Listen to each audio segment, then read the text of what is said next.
जिले बीकानेर के अंदर 300 से ऊपर 2 या 3 स्कूल हैं, उनको होंगे, उनसे RT एक्ट के तहत हमें सेकेंडरी सेटअप की सूचना लेनी।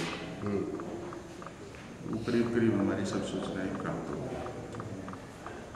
2 स्कूलों की जा नहीं पाई थी टीम, तो वहाँ जाकर के हमने सूचना प्राप्त कर ली और उन्होंने सारों ने इस बात को एग्री किया है और एग्री करके उस हिसाब से ही अपने प्रपोजल को प्रवेश के बना रहे हैं, तैयार कर रहे हैं। उन्होंने पॉलिसी बना करके जैसी भी है वो हमारे को सबमिट भी कर दी।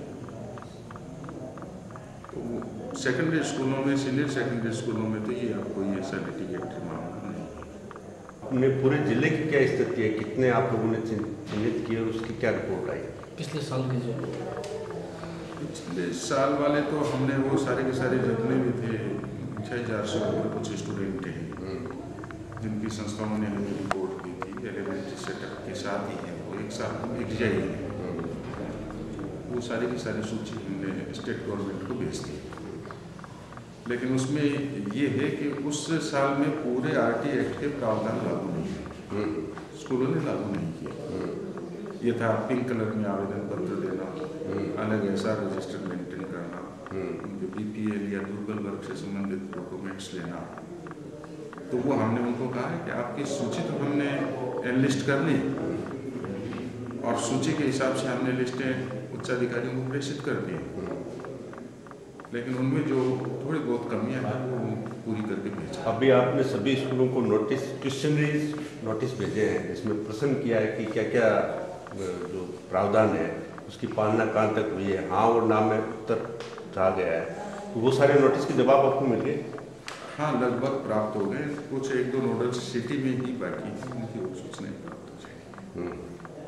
इसके अंतर्गत हमने ये भी आइडेंटिफाई किया है कि बिना मान्यता के कितनी स्कूलें संचालित हो रही हैं, उनको भी हमने नोटिस शुरू कराए।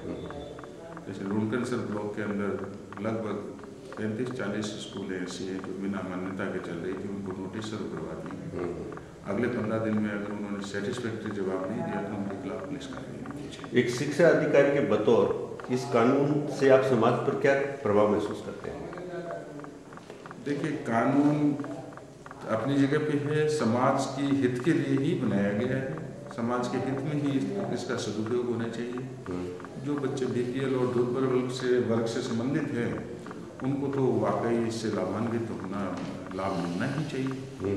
और अगर उनकी फीस गवर्नमेंट रिइंबर्स कर रही है तो प्राइवेट स्कूलों को कोई आपत्ति भी नहीं होनी चाहिए, क्योंकि उनका पैसा तो उनको वापस गवर्नमेंट देगी।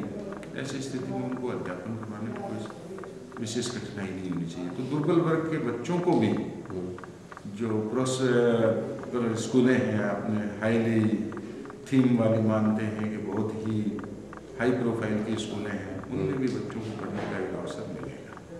पत्रिका ने सबको पढ़ाओ आगे बढ़ाओ के नारे के तहत इस मुद्दे को इनिशिएटिव लिया और सोसाइटी और जो शिक्षण संस्थान है उनका ध्यान आकर्षित किया, उसके बारे में आपका क्या कहना है? देखिए, मीडिया जितने भी हैं उन सब का इसमें सक्रिय सहयोग आवश्यक है। आजकल कंप्यूटर का और इलेक्ट्रॉनिक युग है, सारी सूचनाएं हैं वो नेट पे आ रही हैं। आम जन तक तो अखबार की पहुंच होती है और पत्रिका ने इस तरीके से ये जो लिया है स्टेप, ये सराहनीय है, क्योंकि नेट तक आम जन पब्लिक जो ग्रामीण है वो नहीं पहुंच पाता है। आज RT एक्ट से संबंधित जितने आदेश आ रहे हैं वो अधिकारियों के पास आ रहे हैं, अधिकारी नेट देख करके उनमें से निकाल रहे हैं, नेट पे डाउनलोड हो जाते हैं। यहाँ भी हम देखते हैं, आप लोग भी नेट से ही ज़्यादातर सूचनाएं डाउनलोड कर लेते हैं, लेकिन ग्रामीण क्षेत्र में इस प्रकार की पूर्णतः सुविधाएं आई नहीं। इसलिए जो पत्रिका ने ये इस प्रकार का अभियान चलाया है वो अच्छा है और लोगों के इससे जानकारी बढ़ेगी। ये शिक्षा अधिकार अधिनियम 2009 में आपका क्या सुझाव है इसको और बेहतरीन रूप से लागू करने के लिए? देखिए, RT एक्ट 2009 अपने आप में परिपूर्ण एक्ट जो है वो बनाने के पीछे केंद्र सरकार के विद्वान और विदुषी आदमियों ने भूमिका निभाई और उसके ऊपर कहीं किंतु परंतु वाली बात है नहीं। उसको सही मन से और सच्चे मन से लागू करने की कार्रवाई है कि उसको सच्चे मन से लागू किया जाए और उसकी भावना को समझा जाए और उस भावनाओं के अनुरूप कार्य किया जाए। शिक्षक भी अगर सही और सत्य मन से इसको एक्सेप्ट करें तो वो ज़्यादा हो जाएगा। यद्यपि प्री प्राइमरी की एक वो बात है, लेकिन उसमें ये क्लियर कर दिया गया है कि उस शाला की जो भी प्रथम कक्षा है, चाहे प्री प्राइमरी है, चाहे LKG है, चाहे प्रथम कक्षा है, अगर वो शाला प्रथम कक्षा से संचालित हो रही है तो वहाँ RT एक्ट की पालना करनी, और अगर वो शाला प्री प्राइमरी एजुकेशन से चल रही है या LKG से चल रही है तो उसमें उसकी सीटें डिक्लेयर करनी, और उसके बाद में आगे हर साल बच्चा प्रोन्नत होता रहेगा और उससे अगले साल उसको उस कक्षा का बेनिफिट मिलेगा। इसके अलग से TC रजिस्टर भी इसीलिए मेंटेन करवाया जा रहा है ताकि उस बच्चे को आइडेंटिफाई किया जाता रहे।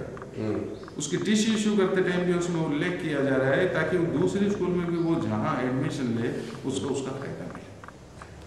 इसलिए इसके पीछे थिंकिंग में कहीं कोई कमी नहीं है, फिलॉसफी में कहीं कोई कमी नहीं है, अंडरस्टैंडिंग में कोई कमी नहीं है। पॉजिटिव थिंकिंग की जरूरत है। पॉजिटिव थिंकिंग के साथ में इसको सोचा जाए तो इसमें कहीं इससे आप महसूस करें कि सोसाइटी के वंचित वर्ग को लाभ मिल रहा है।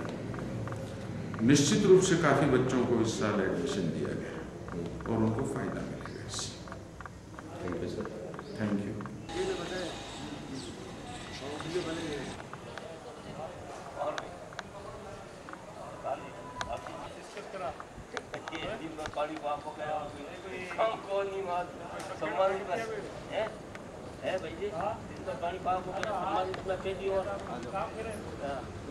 ज्ञान के परियोजना समन्वयक श्री रतन सिंह जी यादव, हम आपसे ये जानना चाहते हैं कि निःशुल्क और अनिवार्य शिक्षा अधिनियम 2009 में वर्ष चालू शैक्षणिक सत्र में कितने लोगों का पंजीयन किया गया और उनकी क्या स्थिति रही?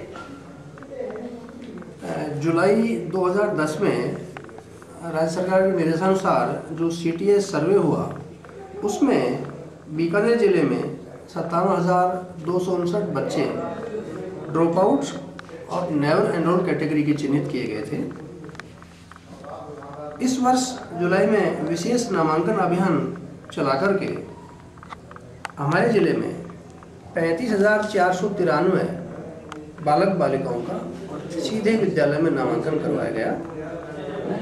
इसमें से 3,904 बच्चे विशेष प्रशिक्षण के रूप देने के लिए चिन्हित किए गए थे।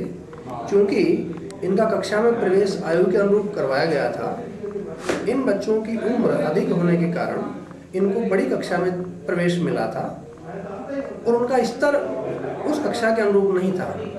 इसलिए इन बच्चों को विशेष प्रशिक्षण की आवश्यकता को देखते हुए हमारे जिले में जिन विद्यालयों में शिक्षक छात्र अनुपात अनुकूल था, PTR फेवरेबल था, उन विद्यालयों में हमने 2,703 बच्चों को सीधे उन शिक्षकों के जिम्मे दिया जिससे कि कक्षा के अनुरूप उन बच्चों को विशेष प्रशिक्षण संगठित पाठ्यक्रम के माध्यम से वो लोग दे रहे हैं।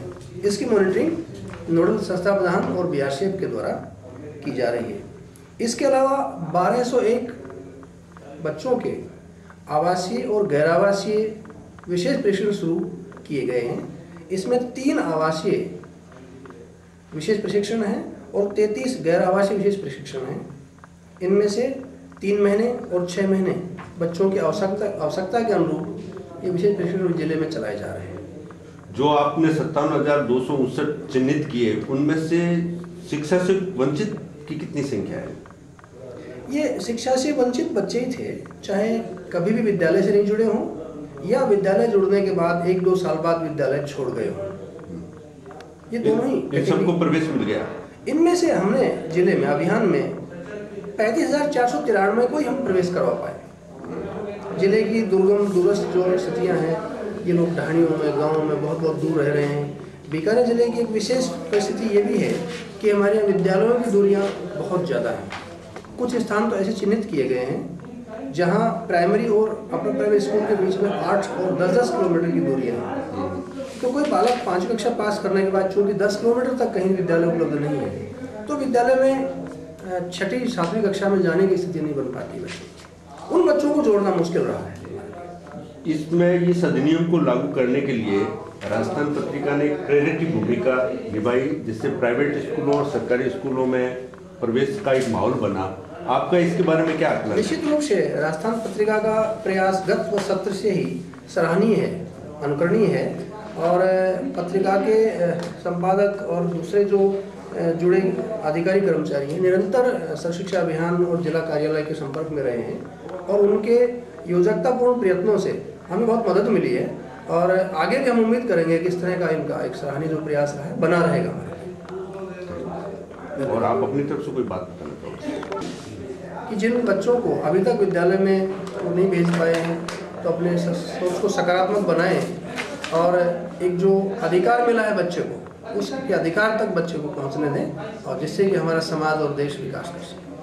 और अनिवार्य शिक्षा अधिनियम 2009 के तहत समाज में शिक्षा का प्रसार करने के लिए जो कानून बनाया गया है, उस कानून के बारे में आपका क्या एसेसमेंट है? इस कानून के लिए मेरी ये राय है कि जो ये कानून बना है, ये गरीब बच्चों के लिए या वो परिवार जो कि अपने बच्चों को आगे नहीं पढ़ा सकते, उनके लिए सबसे स्वर्णिम अवसर है और सबसे बढ़िया मौका उनको मिलने के लिए जो सरकार ने ये जो कानून बनाया है, ये बढ़िया है। लेकिन जो संपन्न व्यक्ति, जो बड़ी बड़ी और अच्छी स्कूलों में जो अपने बच्चों को पढ़ा सकते थे, वहाँ पर अगर इन बच्चों को पढ़ाने के लिए अगर कोई भी जगह अगर उन्होंने ये कानून के अनुसार अगर वो बच्चे नर्सरी से लेकर के और आगे तक पहुँचे, तो मैं सोचता हूँ इससे बढ़िया कानून और ये जो मौका इन सभी लोगों को मिलने की कहीं कोई संभावना नहीं थी, जो कि सरकार के द्वारा अपने दी गई है। आप एक वकील के रूप में क्या एसेस करते हैं कि कानून बनाने और उसके लागू करने में फर्क होता है? हाँ, कानून बनाने में और लागू करने में, कानून बनाना एक सरकार ने सभी चीज़ों को ध्यान में रखते हुए कानून को बनाया, लेकिन लागू करने के लिए आम जनता जिसका सहयोग चाहिए, और साथ में जो निजी स्कूल हैं, जो भी निजी स्कूल है, जो बड़ी स्कूलों में आज जिनकी गिनती है, वह स्कूल अपने को समर्थन दे और अपना सहयोग देवे, तब जाकर के अपने इस कानून के अनुसार बच्चों का जो है वो फायदा हो सकता है।